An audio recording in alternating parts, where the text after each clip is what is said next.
All right, well, let me know about the echo, but we've got 7 of y'all in here, so we'll go ahead and get the session started. We're going to use Vvox. So if you want to go ahead and jump into the URL there, the vvox.app, punch in the ID, and I've got a handful of questions that we can go over.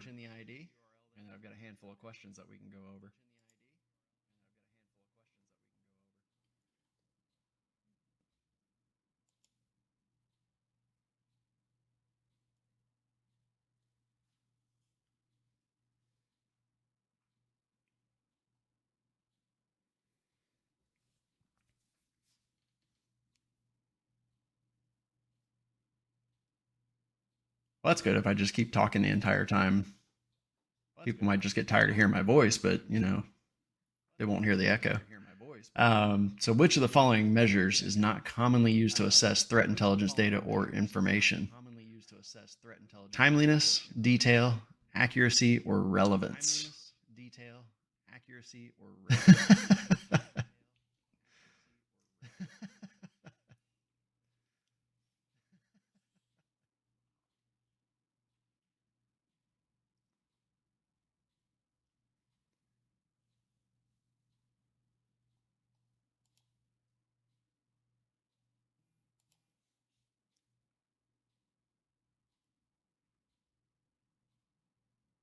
All right, fine. We'll just have to be all serious now.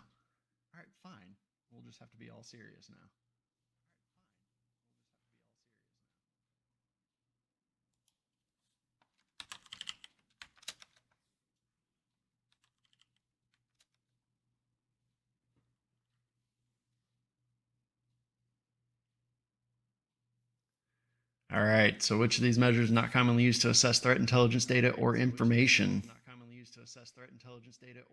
How do I? It's my first time using this, so everything is brand new.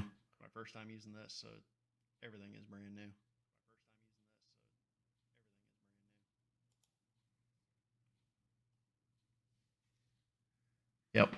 So detail. Out of all of those, timeliness, accuracy, and relevance are the most important when dealing with threat intelligence data or threat intelligence information. Detail is always great to have, but the timeliness, accuracy, and the relevance are going to be the most important factors. Detail will give you more information about it, but if it's not timely, accurate, or relevant at this point, then it's not good data. It's not good information.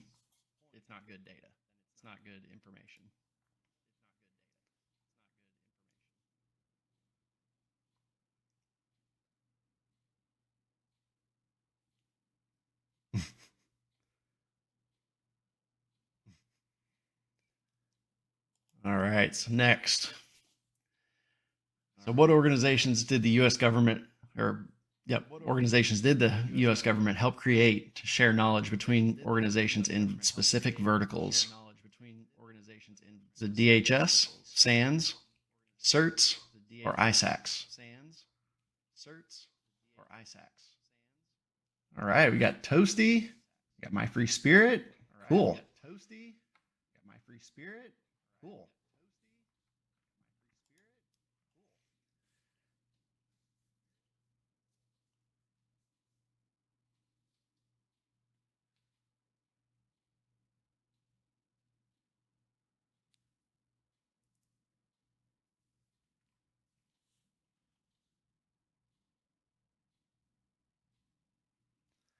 All right. So we've only got one person in here right now. So anybody else wants to jump in and answer some of the questions? Completely anonymous. So if you get it wrong, we won't know unless you out yourself on it.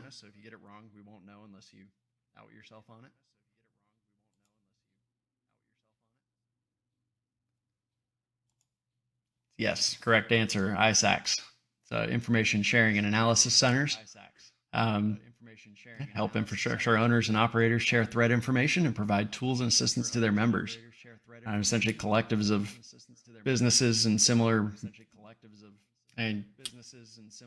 infrastructure areas, being able to share information about threats and anything else best practices, things like that.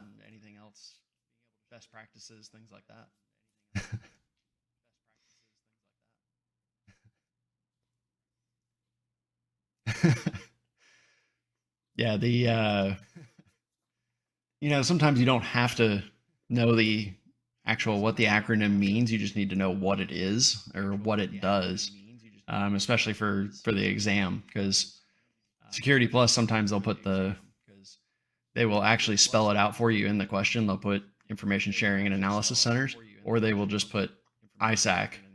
So at least knowing the acronym and then kind of what it's about and what it does is essential for the exam. All right. Which of the following threat actors typically has the greatest access to resources? We have nation state actors, organized crime, activists, or insider threats.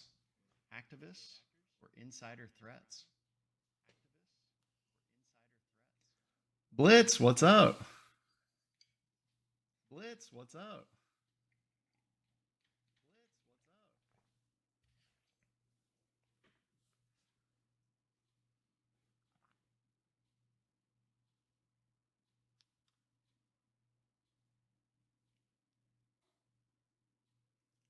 Yes, Blitz, it is a Christmas tree.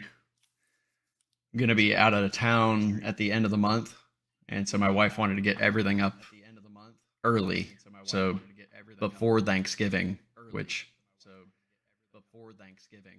I have a problem with. I much prefer, the weekend after Thanksgiving is set up, go buy a tree, get everything going, and then after that. But that's why I have the tree up, and then, I've got my Yoda here, and then I have the snowman up there.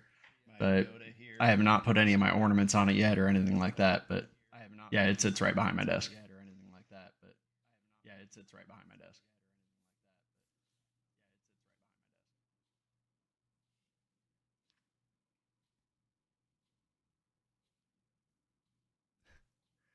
All right.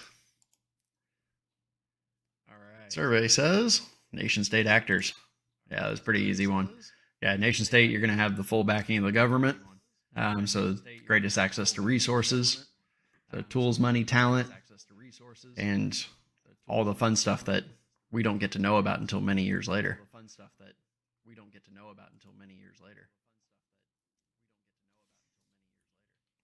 All right, so what type of assessment is particularly useful for identifying insider threats?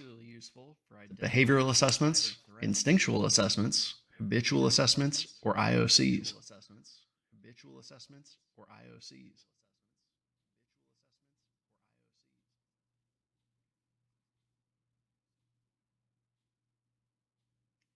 Yeah, Blitz, I gotta definitely respect Turkey Day. That's one of my favorites. I get to smoke a turkey and make a bunch of sides and everything else. I love cooking, so it's important to me.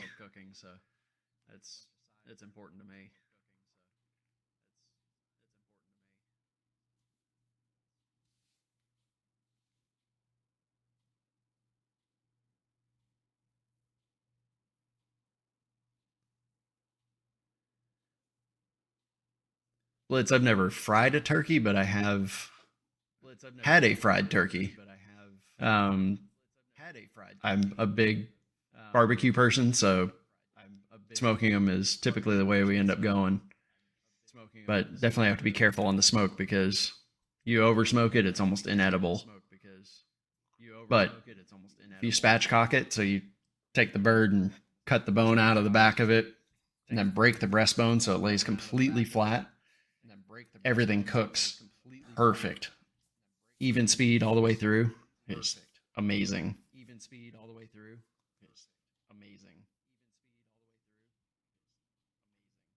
But yeah, you can't beat the skin on a fried turkey.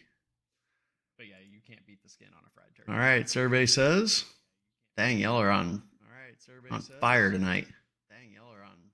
So behavioral is correct. So behavioral assessments, definitely want to use those because when you're looking at a insider threat, you're looking for things that are outside normal behavior. So you have somebody that has changed their patterns of behavior, things that happening that aren't normal for that particular user.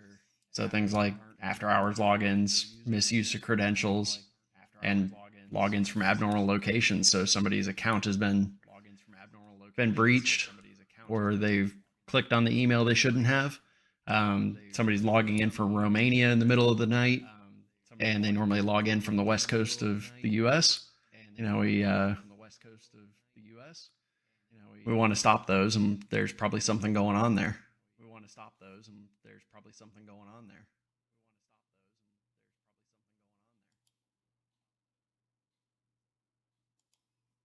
Oh, great. We've got bots in here. And Russian ones. Even better.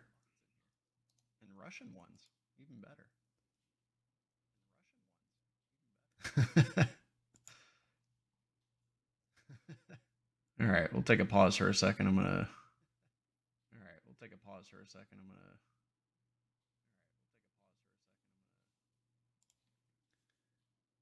see what I can do here.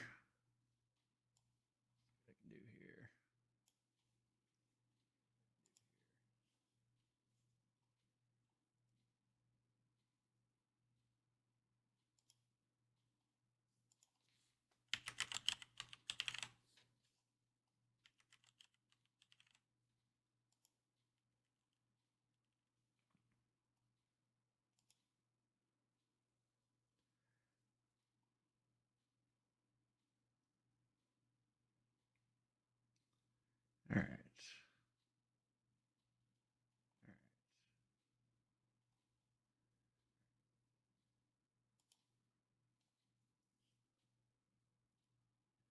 Dang, got 15 of y'all in here. Holy cow. Thank y'all for being patient. I've never done this, so still trying to figure out the lay of the land here.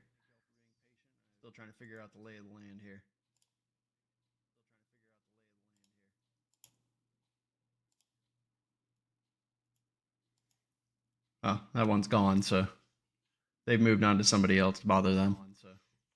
All right, so on to the next question.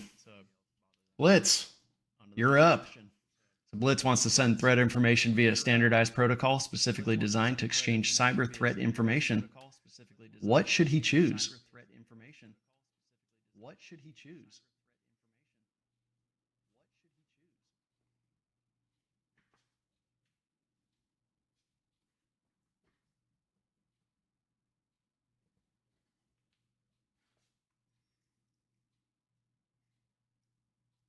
This is one of those questions. I think I had one on my Security Plus exam that involved taxi and sticks and stuff like that.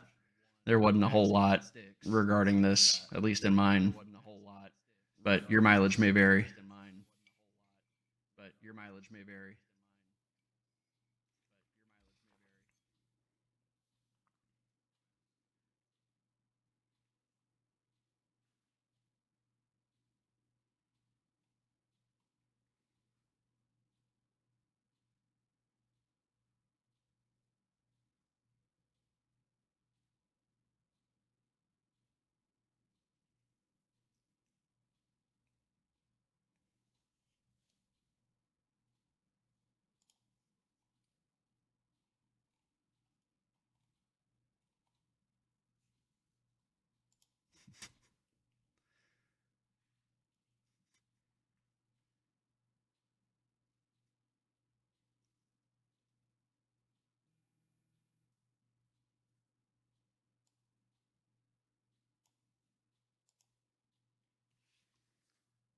All right, tell me if the echo is still there. I just played around with one of the settings.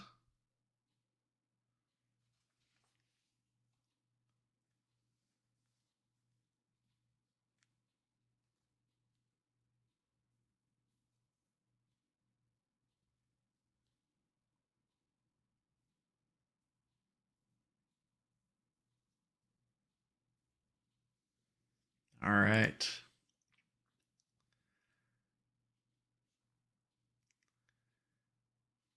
Sticks or taxi?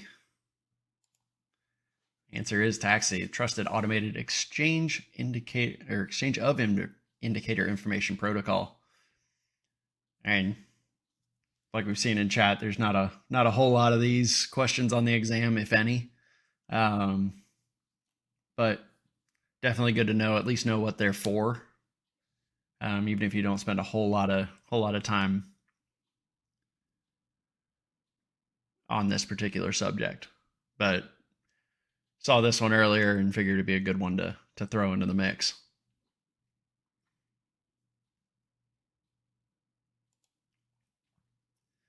All right, good timing, Jesse. You're up. So Jesse believes that an attacker may have installed malicious firmware in a network device before it was provided to his organization by the supplier.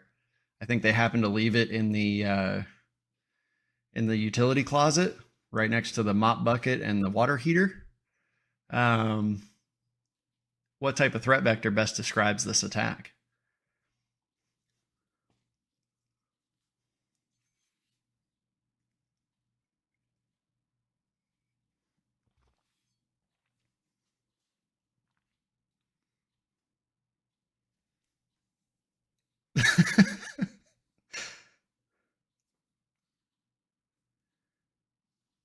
Hey guys, let me know if that echo is still there, if it's gone now.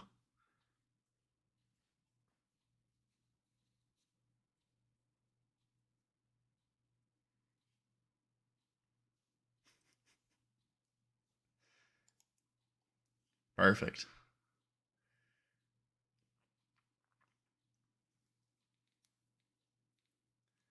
Awesome. Figured that out. Like I said, this is a technical shakedown, so make sure we get all this figured out before the next one.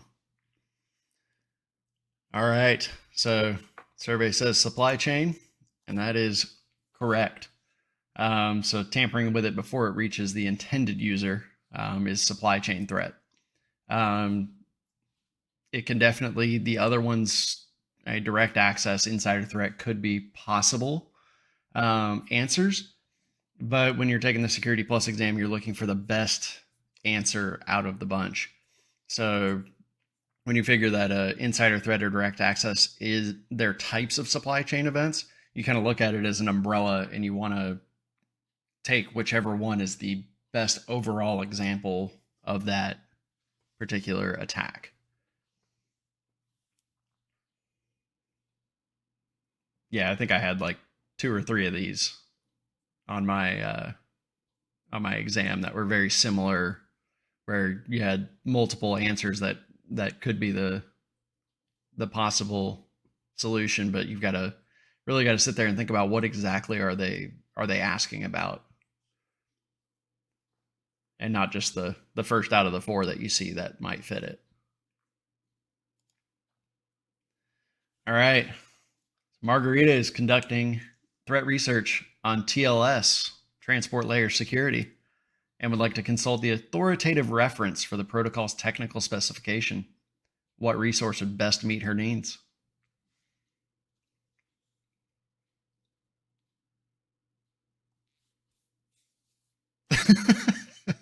I had a lot of fun playing around with this. Try to throw a few familiar names in there.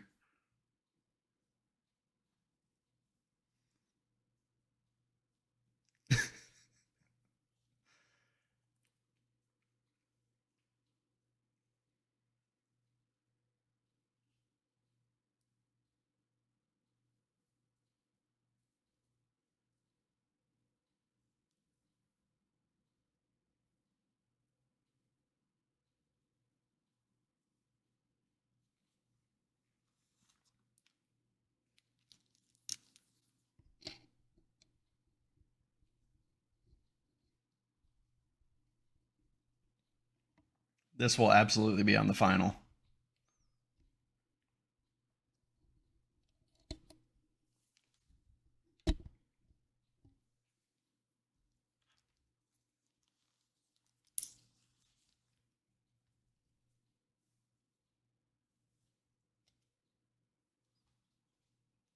All right.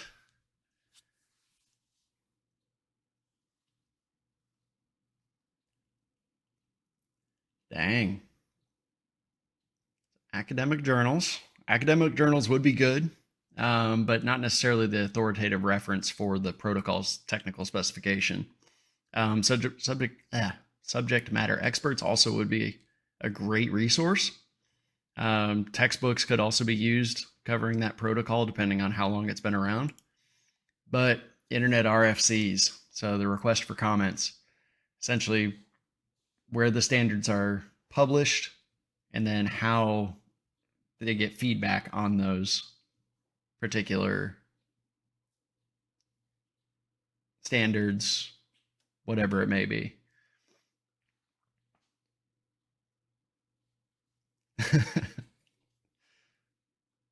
Well, now you know. That's what we're here for. All right. Brittany is scanning cloud-based repositories for sensitive information. Which one of the following should concern her most if discovered in a public repository?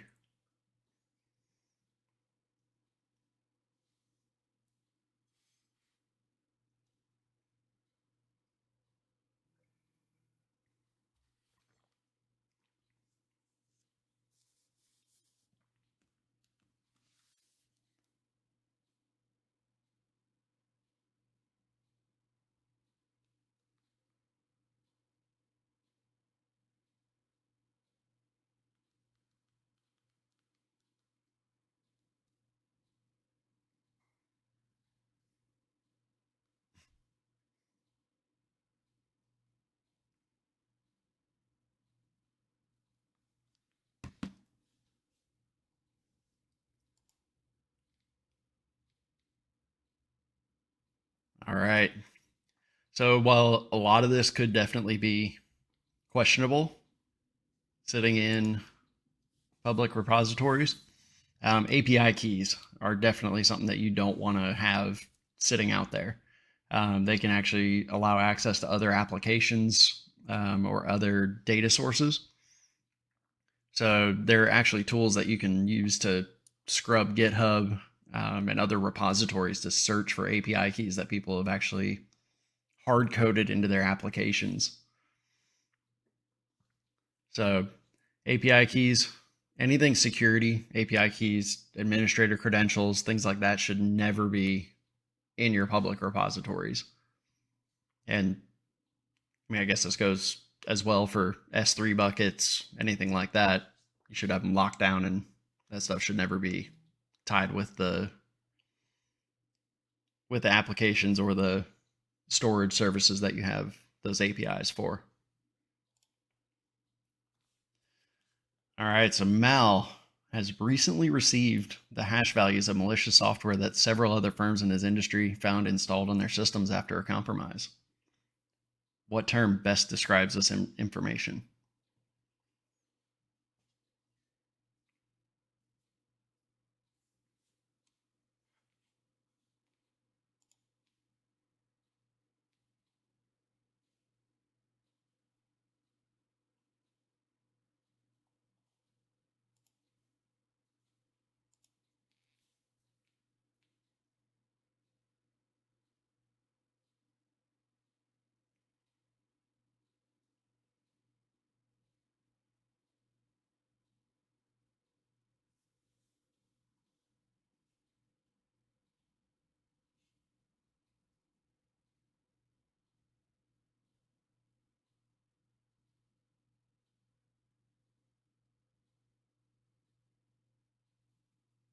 All right, all answers are in.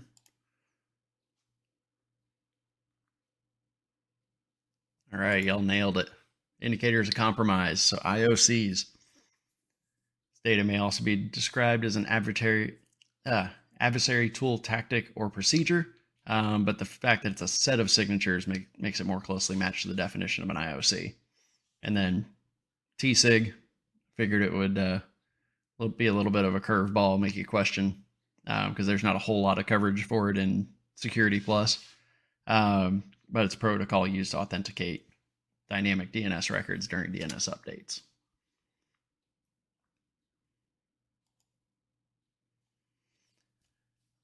All right, so Kim has recently discovered that a group of developers are sharing information over a messaging tool provided by a cloud vendor, but not sanctioned by her organization. what term best describes the use of this technology?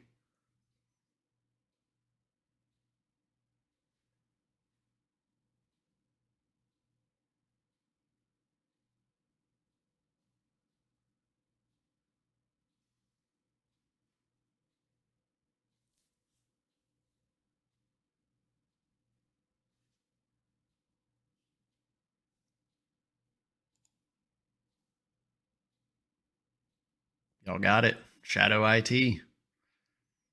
Plenty of that going around. Get the corporate card. Go ahead and launch a new application. Throw up that new cloud application you want. Don't involve the sourcing department. But yeah, developers in question are using unapproved technology for business purposes. Classic definition of shadow IT. Yeah, this is another one where some of the answers could also apply data exfiltration, but there's no definitive answer or nothing pointing towards data being exfiltrated. So shadow IT is definitely the best answer out of the bunch.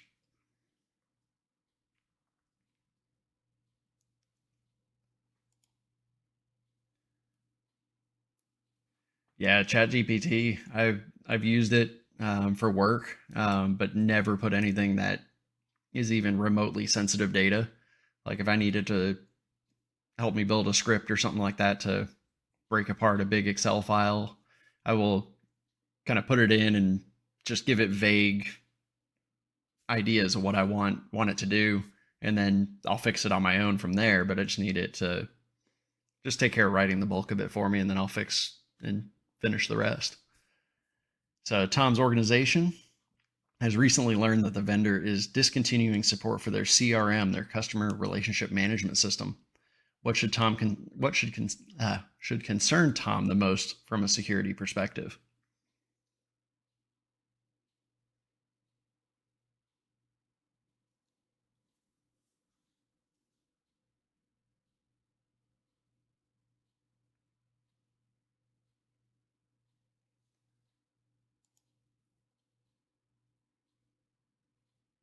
Yep, unavailability of future patches.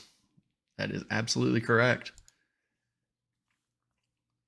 So, not being able to patch the software after they go out of business is definitely the most important of the bunch.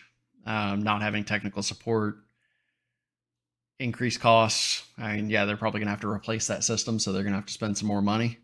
But not being able to patch their system and any vulnerabilities that may be brought up after the fact, after that company goes out of business, you won't be able to fix it. So you'll have to either put in compensating controls, you'll have to find another way to secure that, or you're going to have to switch vendors, which, and hopefully most organizations, they would be finding another vendor to pick up from where this one is leaving off. When you get into cloud and stuff like that, it gets a little bit more murky because you may have vendors that are specific to a certain cloud, or that data is not being housed in your environment. So you have to be looking at, how am I getting this data back if this company's going out of business, or they're discontinuing support for this particular application? How do I get my data back and be able to port it into something else that I can use and be secure and up to date? So it gets, as you start progressing through the technology, it gets more and more complex, and then the legal part of it starts getting more and more murky. All right. So, which one of the following information sources would not be considered an OSINT source? Margarita, I'm looking at you.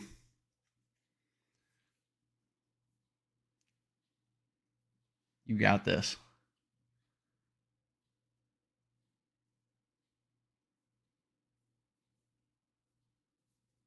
All right. We're up to 5 players now. Let's do this.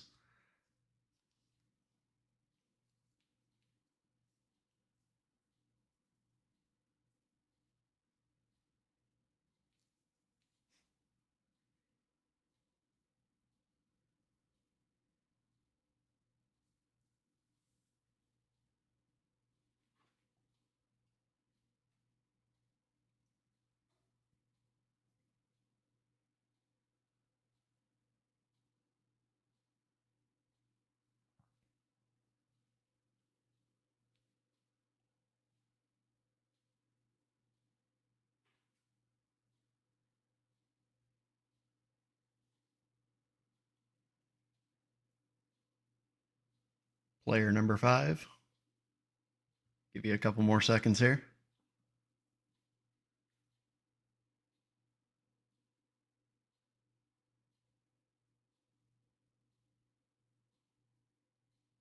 All right, we're up to 6 now.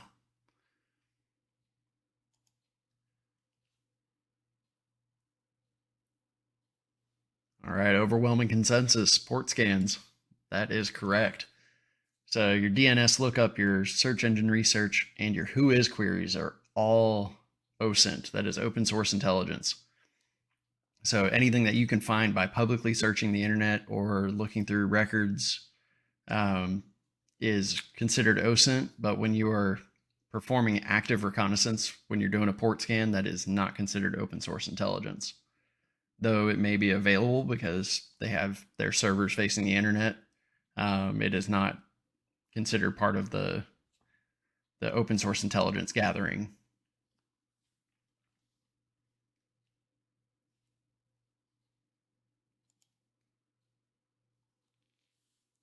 All right. So our friend Ed Snowden, was a government contractor who disclosed sensitive government documents to journalists to uncover what he believed were unethical activities. Which two of the following terms best describes Snowden's activities?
All right, waiting on 2 more. Give y'all another 10 seconds or so, and then we're going to roll on.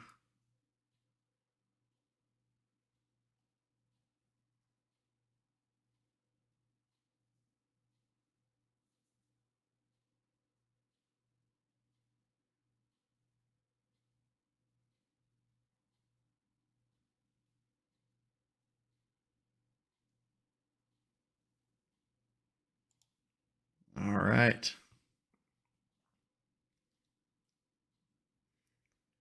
So, insider, state actor, hacktivist. So, insider and hacktivist. So, he definitely fits in as an insider because he was inside the organization that he took the information from. And then he also had political motivations. He had the hacktivist motivations where he was standing up for something that he believed in and exfiltrating that data. So he falls under the hacktivist category as well as the insider.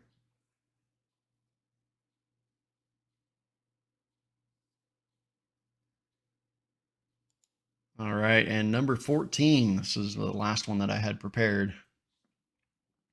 So Chris has turned on logon auditing for a Windows system. Which log will show them? I think that should be show the activities, the logon activities.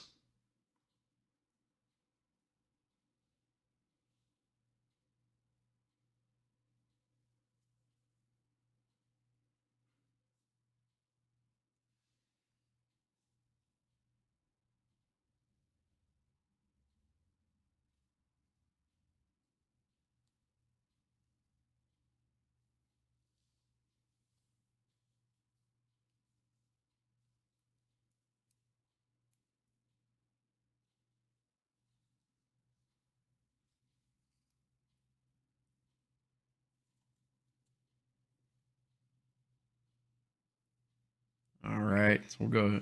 Oh, lost an answer.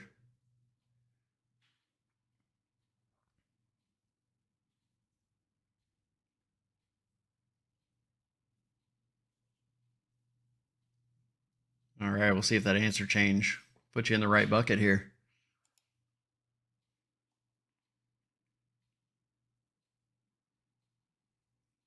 So it is the Windows security log. So system log and application log will not contain logon events. So all of the above would not fit that either. The security log is going to show all of the logon events and anything associated with that.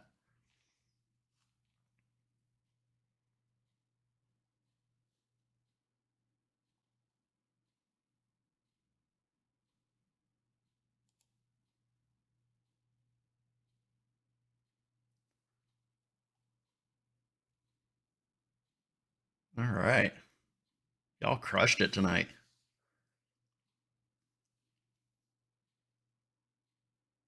A couple of y'all showed up a little later, so that would explain the lower scores on the board there, but an average score of 4.9. That is solid.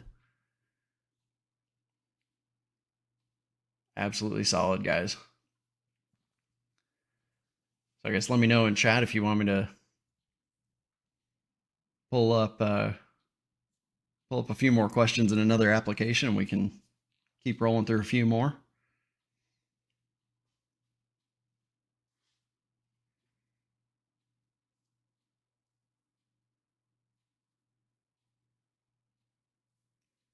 Yeah, absolutely. It definitely helps to look through logs and understand what they're doing.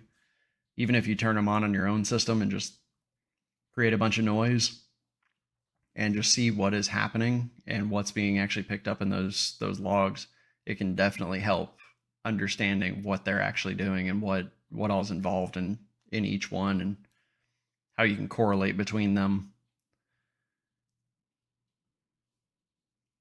But that is definitely something that helps understand a little bit more when you approach questions like the log, which particular log is going to show you the right information on the exam.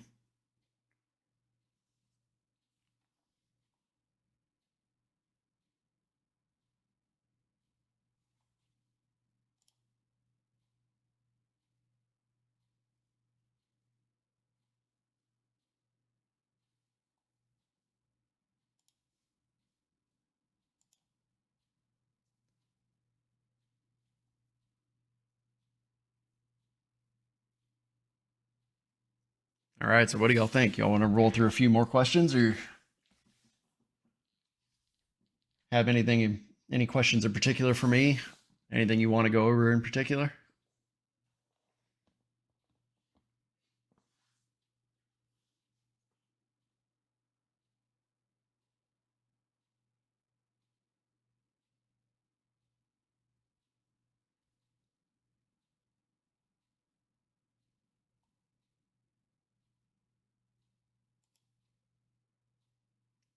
Yeah, let's chat. Can absolutely shoot the breeze.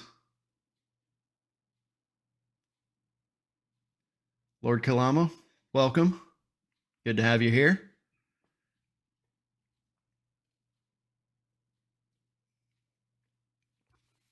I am recording this, so I will get it posted to YouTube probably tonight or tomorrow. But I'm still waiting on YouTube to actually give me streaming permissions. I did not have that set up before tonight, so I'm waiting my 24-hour session before they'll give me the go ahead to stream and record it automatically to YouTube. So this will be uploaded hopefully by tomorrow.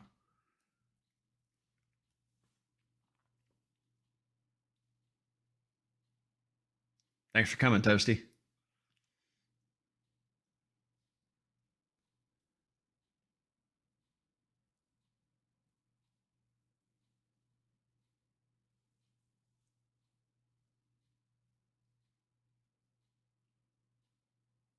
Yeah, Blitz, I missed your comment there about using ChatGPT for the CTF. I have definitely done the same. I've used it for trying to figure out what kind of hashes I had or things like that, just to make my life a little easier.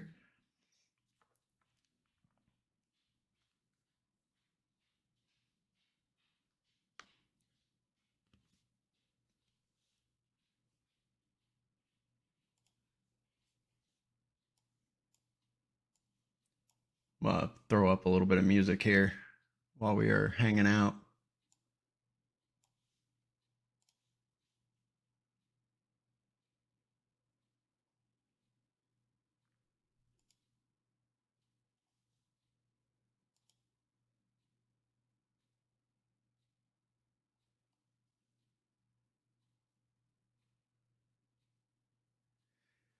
Yeah, Corey, it's semi helpful. You kind of got to know at least a little bit of what you're trying to get help for, um, in order to in order to actually use it effectively, because it can give some bad information or it'll give you incomplete information. So if you are looking for a particular script or something like that, I have found that, sometimes I got to put it through a couple, like, I have to have it refine itself. And, especially with things like PowerShell, like it doesn't want to give you the full script the first go around. So sometimes you have to ask it for a revision or clarify a little bit more. Sometimes it'll give you the absolute wrong outputs, and sometimes it's a matter you just got to go in and change a couple variables in there. But it definitely helps, especially you can have it write 30 or 40 lines of code. You didn't have to type it out, but you just got to go in and modify a couple things to make it work. All right, I'm gonna throw a little music on here. Let me know how the volume level is. Gives you perfume, don't drink it.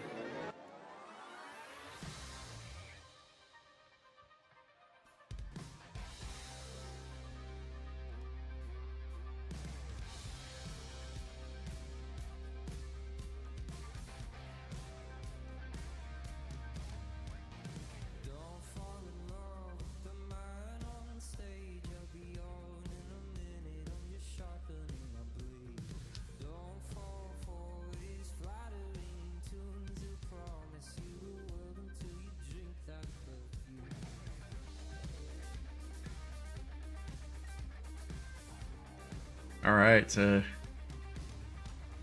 Any other questions? Anything y'all want to study?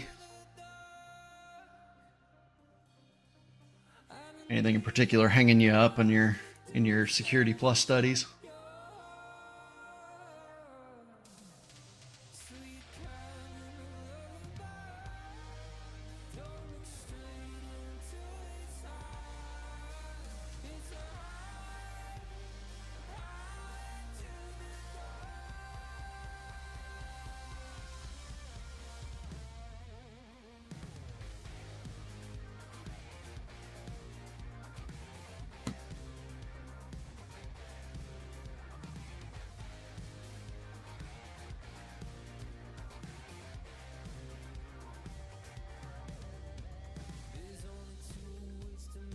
I don't know if y'all saw this. There's a CTF coming up this week.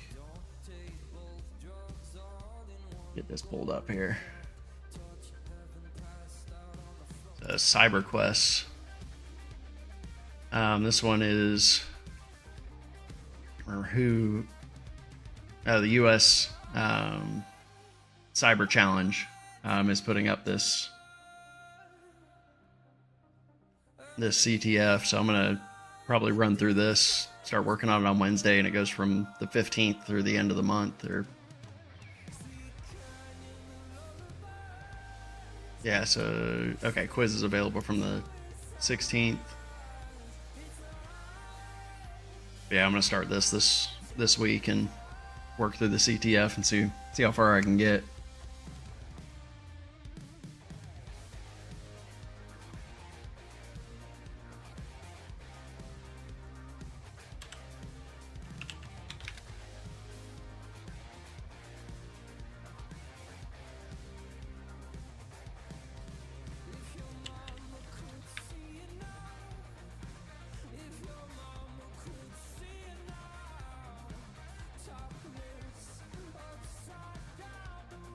Yeah, so this is the U.S. Cyber Challenge. This is one of their upcoming capture the flags they've got going on.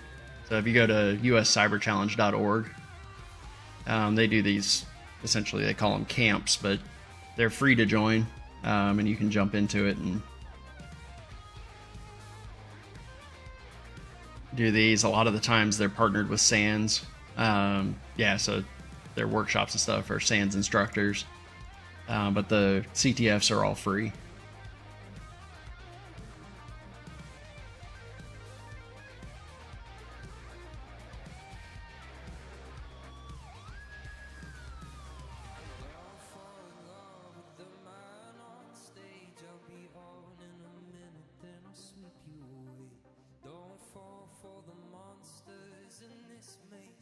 All right. Sorry, I'm getting some live feedback on my cell phone as well on the stream, so appreciate my brother for listening in.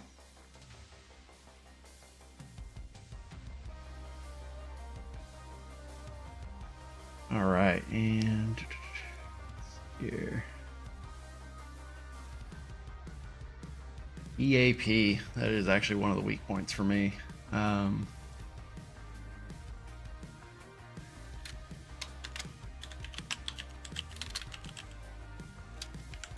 Extensible authentication protocol. Yeah, this is something that I'm weak on because I don't have a lot of the experience, like the enterprise experience with it. Playing around with all the authentication that goes in behind the scenes when you're messing with PEEP and EAP TLS. I don't recall there being a whole lot on the exam, just as far as the exam questions and their coverage of it. It was more, if there were one or two questions on there, it was just kind of knowing what it was, as opposed to how to implement it or anything like that. Definitely didn't have any PBQs like that, and even through the ones, yeah, Justin, you're right. Definitely the differences between them. So knowing the difference between PEEP, EAP TLS, yeah, and LEAP. I don't remember seeing TEEP in the book.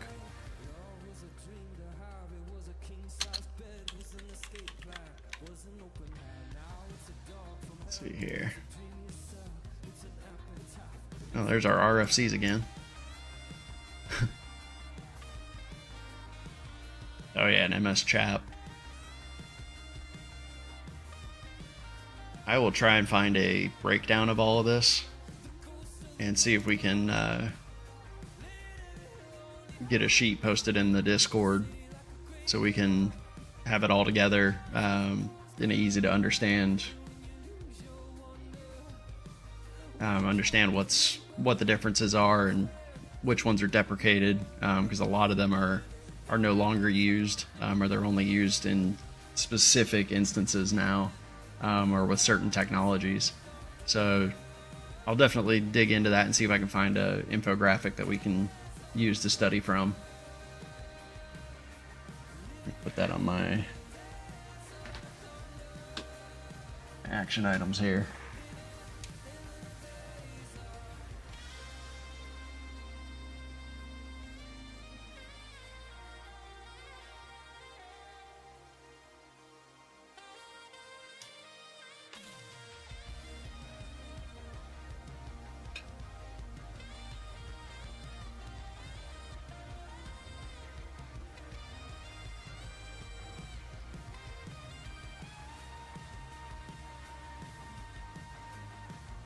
Yeah, the protocols they're very heavy on the protocols.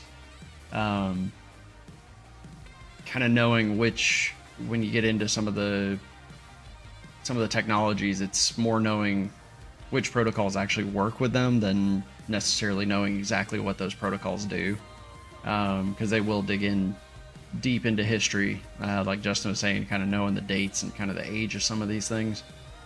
will help a lot in kind of clarifying what technology they're actually looking for.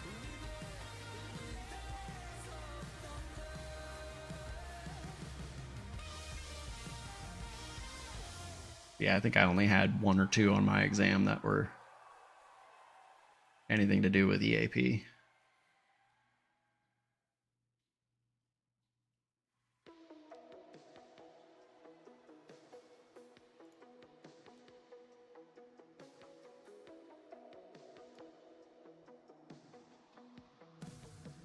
Well, check that out.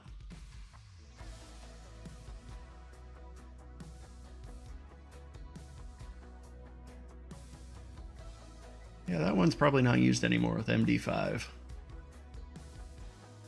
Yeah, and then that one's going to be CHAP because it's a challenge and response.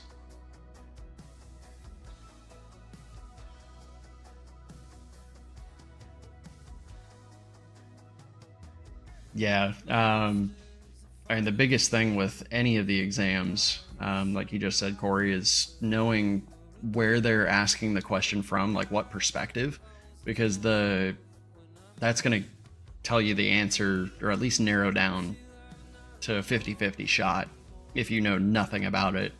If you just know, okay, this is enterprise, this is not, or are they asking for a small home, small office, or single home, small office, a Soho network? Kind of knowing what the perspective is really going to give you a lot of advantage in those questions, being able to figure out which answer is going to be the correct one.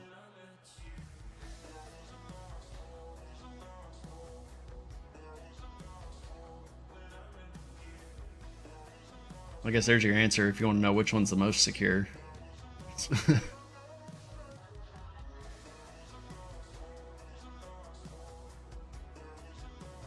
Bad encryption, no encryption.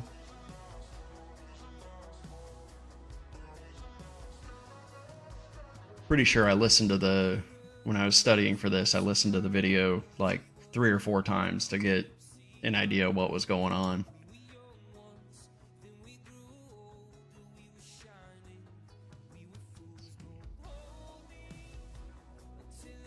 Yeah, and I'm pretty sure it was right after they were talking about all the 3G, 4G, 5G. All that stuff was part of the video section that I was listening to.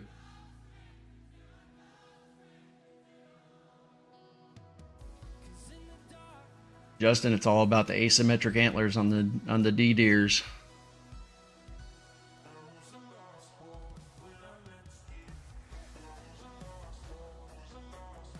Let me find that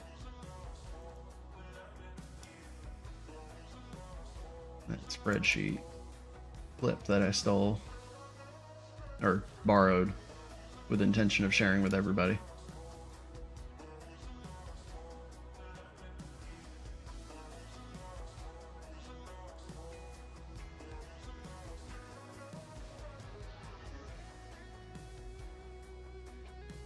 Yep, so asymmetric antlers on a D deer.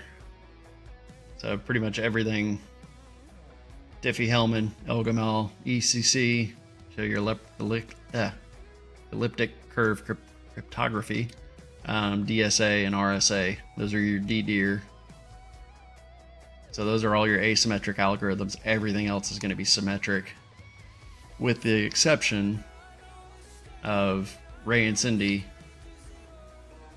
dancing 4 hours. So your RC4 and Cha-Cha are your stream ciphers. So Ray and Cindy dancing 4 hours doing the cha-cha and stream. So you know those two are stream ciphers.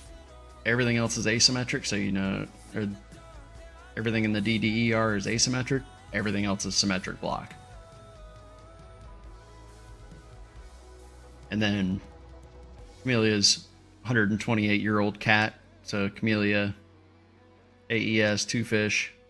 So it's your CAT there. Those are your 128-bit blocks. Everything else is 64. There's some exceptions to it where you have some that are 32 or they could be 128. But as far as seeing like RC5 and RC6, you're not really going to see those on the exam as much. Whereas you will see your RC4, you'll see Cha-Cha, you'll see Diffie-Hellman, elliptic curve, RSA, those for sure. I personally have not seen El Gamal on one of the exams, whether it was Security Plus or the SSCP or even the CCSP. I have not seen that on there. Definitely questions about two fish, blowfish. I have seen those. Skipjack for sure, and more because of the historical significance of skipjack.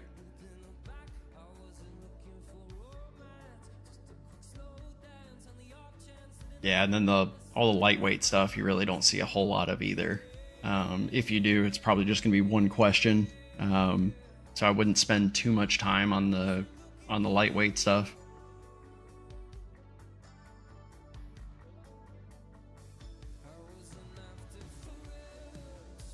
But yeah, encryption is not easy.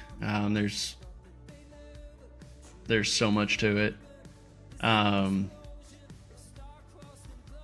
Something else I heard was if it sounds like somebody's name, so like RSA, DSA, like those are acronyms for people's names. El Gamal, Diffie-Hellman, they're all always asymmetric ciphers. Those tend to be the giveaway. If somebody's trying to slap their name on it, they want to be the next big name for the asymmetric cryptography.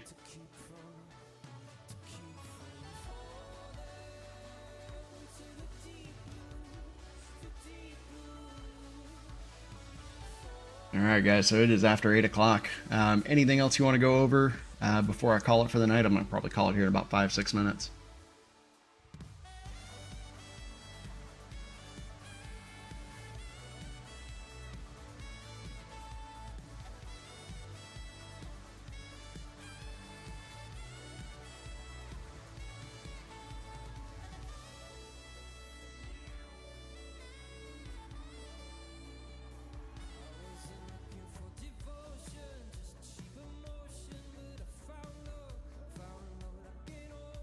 Thanks for coming out, Cyber Odyssey.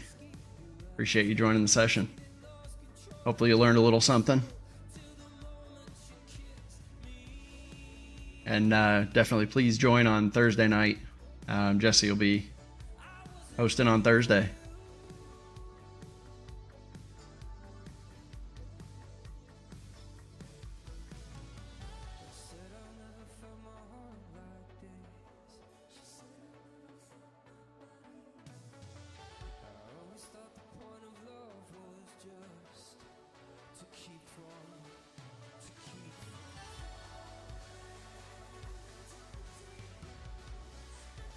See what else I have on cryptography that I can share.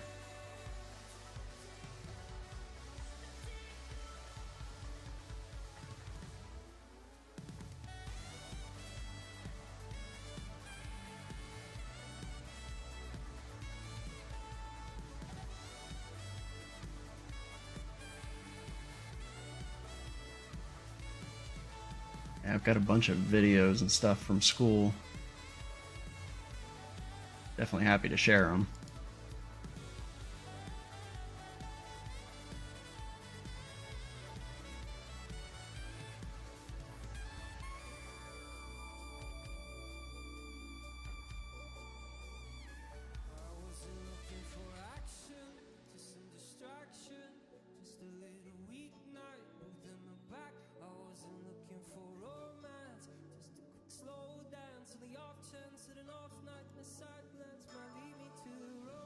Here.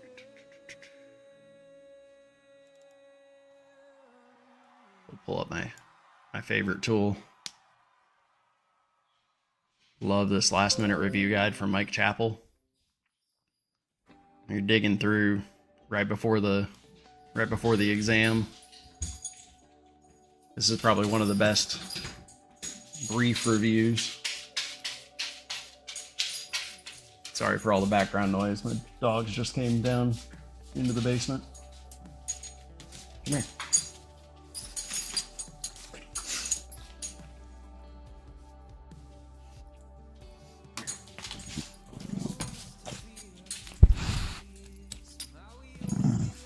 Oh, you grumpy? All right, grumpy boy.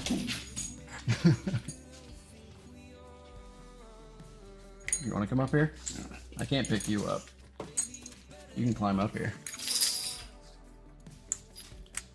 Yeah, so the first one was Yoshi, and then this is Diesel. Guy with the monster head. Oh.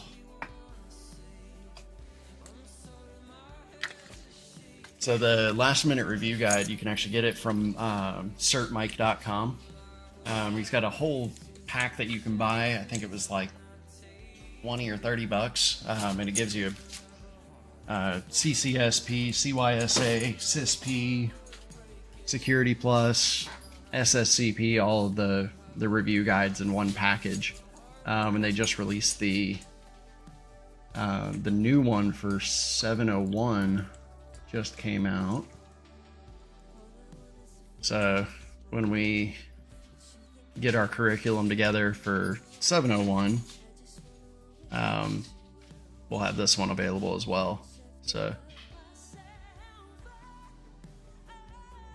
yeah, so I mean, it's a nice, I mean, it's 22 pages, but it is a good, quick, like, you get to the test center 45 minutes early. It's good just to go look back through and, you know, touch some bases on some of the terms and just some of the concepts, especially like when I went and took my exam, I flagged a couple of the ones that I knew I was a little weak on, and I just know I'd need a refresh.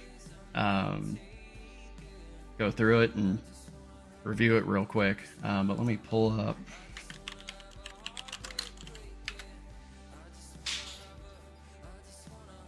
Insert mic here. I'll drop it in the chat. There we are. But I used Mike Chappell for a couple of my exams and studying for them. Oh, where is my chat? There we are. So certmike.com. But this is the guy. Yeah, so he's got documents for Security Plus, Certified in Cybersecurity, SSCP,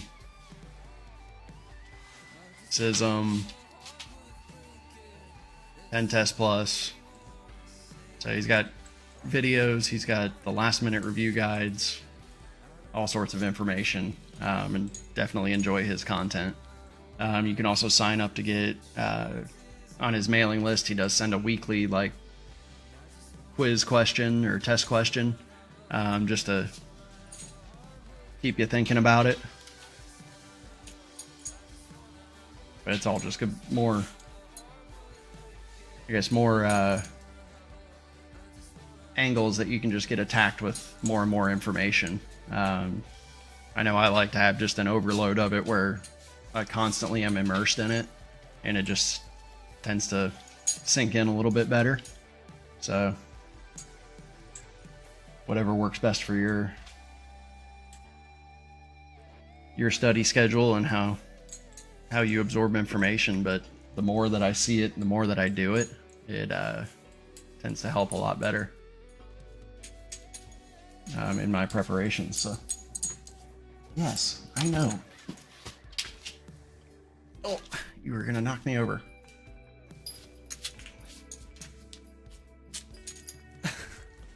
Hi.